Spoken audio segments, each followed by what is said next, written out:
Bom dia! Está começando o programa da Fundação ProRim. HDL-LDL. Você sabe o que é isso? Colesterol. Bom dia, doutor. Bom dia, Vitor. Colesterol, uma doença silenciosa que causa um estrago muito grande, né, doutor? A aterosclerose é um problema extremamente sério e tem relação direta com os níveis de colesterol total, HDL e triglicerídeos também. É muito importante hoje a discussão sobre os problemas do colesterol e também sobre os fatores de risco envolvidos com a ateromatose, a aterosclerose. Hoje, classicamente, se discute risco de doença cardiovascular, por exemplo, de infarto, através de um score que se chama score de Framingham. É um estudo clássico realizado nos Estados Unidos e que o mundo inteiro utiliza, que envolve níveis de pressão arterial, a idade da pessoa, níveis de colesterol, se a pessoa tem diabetes e se ela fuma. Então, para você ver a importância de você avaliar o risco de uma pessoa ter um evento cardíaco, o colesterol está diretamente envolvido. Quando a gente fala de colesterol, nós temos o colesterol total, o colesterol HDL, que seria o colesterol bom, e o colesterol LDL, que é um cálculo que avalia o colesterol, que é o colesterol ruim, que a gente sabe que o colesterol ruim, o LDL, é quem faz aquelas placas de ateromatose, as placas de colesterol nas artérias. É através do colesterol ruim que nós vamos ter os problemas mais sérios de infarto agudo do miocárdio, problemas renais, problemas de derrame e assim por diante. Como é descrito? Existe uma lesão na artéria, nas nossas veias, nos nossos vasos, que é a artéria. A artéria, quando ela é lesionada, ela tem uma fenda. Então, ali começa a haver um processo inflamatório em que todas as nossas defesas começam a partir em direção a essa fenda para que seja arrumada. É como se fosse um construtor estivesse ali tentando arrumar um problema que está na parede da nossa casa, uma rachadura. E o construtor vai lá tentar botar cimento, né? Revestir novamente a artéria. O colesterol bom, ele é como se fosse um observador, aquele que está passando por todos os locais da nossa casa e vendo onde tem problema e tentando arrumar.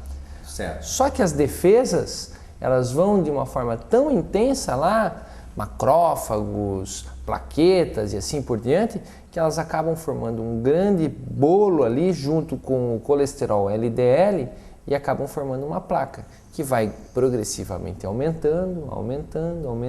Até obstruir. Né? Não, e a obstrução se dá no momento da ruptura dessa placa.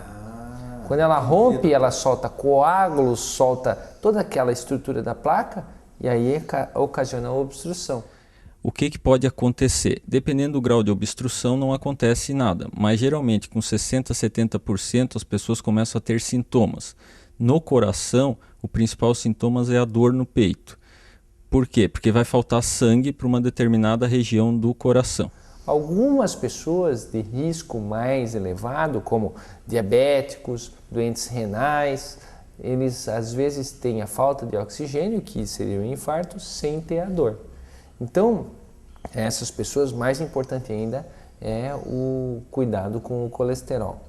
Uma curiosidade, Dr. Marcos, que geralmente as pessoas acham que assim, aquela pessoa é muito obesa, gorda, e nem sempre o gordo tem problema de colesterol, não é verdade? Vitor, as pessoas obesas elas têm uma chance elevada de ter colesterol aumentado, mas todos nós podemos ter colesterol aumentado. As pessoas a partir dos 20 anos de idade devem fazer uma avaliação do seu colesterol. Além das pessoas acima de 20 anos de idade, aquelas que têm pessoas na sua família com alterações do colesterol já sabidamente, problemas de infarto agudo do miocárdio ou doença coronariana, são hipertensas, essas pessoas precisam fazer sempre a avaliação do colesterol e até mesmo mais cedo, já na adolescência ou na infância, se o fator de risco é um fator de risco elevado. A pessoa que continua sem tratar o colesterol alto, ele vai se acumulando. Pode chegar a 100% de obstrução, onde a pessoa vai ter um infarto, vai faltar sangue em determinada região do coração.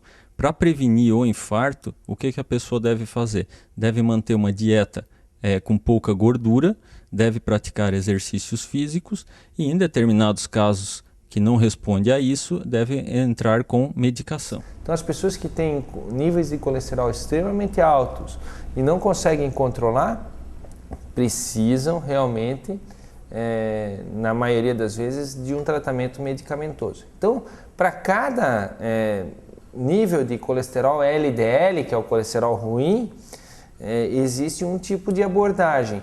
Uma pessoa com risco cardiovascular, então o que é uma pessoa com risco cardiovascular elevado? Aquela pessoa que tem diabetes, hipertensão, que já teve algum tipo de angina, tudo isso, ela tem que ter um nível de colesterol LDL bem baixo. Então já teve infarto, pelo menos abaixo de 100, ideal até que seria abaixo de 70, isso é muito difícil, mas pelo menos abaixo de 100. As pessoas que estão com alto risco, abaixo de 100 LDL, tem que tentar chegar. Bom, doutor, quais seria então o ideal assim, para se ter níveis de HDL e LDL? Então, HDL mais elevado, melhor. Então, acima de 45, 50, 55, melhor para a pessoa. HDL, colesterol bom. Colesterol bom. LDL, colesterol ruim. Quanto mais baixo, melhor. Pessoas em geral, um LDL abaixo de 160 está controlado, mas o ideal mesmo seria abaixo de 130. As pessoas de alto risco, que são pessoas com doenças cardíacas, de risco elevado para doenças cardíacas, infarto, hipertensão, diabetes, abaixo de 100. Aquelas pessoas que já tiveram um evento coronariano, melhor ainda, abaixo de 70. Certo. Então, mas isso não é uma coisa fácil de se fazer e de acontecer. Mantendo os níveis de LDL baixo, a gente evita o quê? Evita que a gordura continue se acumulando nas paredes do vaso. Então esse doente pode não ter sintoma, ele pode ter já algum grau de obstrução e esse grau se manter por muito tempo sem ter um comprometimento, tanto para o coração como para outros órgãos. E através dos exames que a gente vai avaliar se houve ou não uma piora. No coração, dependendo do grau, 80%, 90% de obstrução, hoje em dia a gente tem umas molinhas chamadas stents, que a gente pode colocar e desobstruir as coronárias, salvando o paciente de ter um infarto. Um conjunto de fatores que leva ao sucesso de um tratamento global. Então eu vou te interromper um pouquinho, que é exatamente o que eu quero te perguntar, doutor. Porque é o seguinte, uma das coisas que o homem perdeu a longevidade, ou seja, a medicina vai avançando e está dando novamente a longevidade ao homem. Mas com o hábito, inclusive quando o homem passou a ficar de pé, então ele alcançava as frutas numa determinada altura das plantas, das árvores e tudo.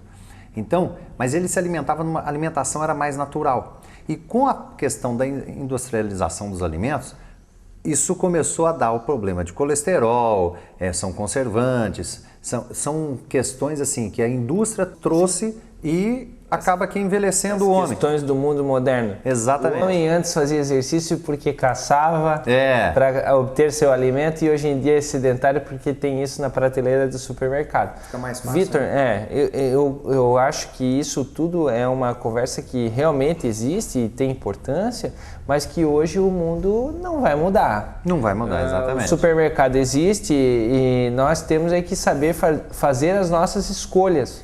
E é isso, até você comentou uma vez, né? Que as escolhas começam no supermercado, não dentro de casa, porque se eu for para o supermercado, fizer compras inadequadas e tiver dentro de casa no momento que eu estiver morrendo de fome e tiver um produto que leve o meu risco cardiovascular, eu vou comer aquele produto, porque eu já trouxe ele para casa. Nós temos as nossas fraquezas e isso faz parte do dia a dia. O que nós temos é que todos os dias pensar um pouquinho como melhorar a nossa saúde.